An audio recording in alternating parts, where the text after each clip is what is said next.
وكان الهدف من هذا التحرك أننا نتوخاو نصبحوا يوما ما أمام الأمر الواقع،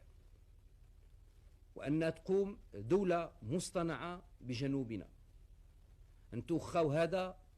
حتى ما نمشيوش إلى اصطدام عسكري مع الدولة الإسبانية اللي تجمعنا وإياها روابط قديمة وتقليدية من الصداقة. وكنا دائما زيادة على هذا تنفسروا للسادة أصحاب الجلالة وفخامة الرؤساء اللي مشوا عندهم الوفود نتاعنا على أن المغرب ولو أنه تفضل الطريقة الدبلوماسية السياسية السلمية على أي طريقة أخرى، أنه إلى شاف أن هذه الطريقة ما غاديش يتخرجوا وما غاديش يطرد له أراضيه، فسوف لا يتردد باش على كل حال يلجأ إلى طريقة أخرى،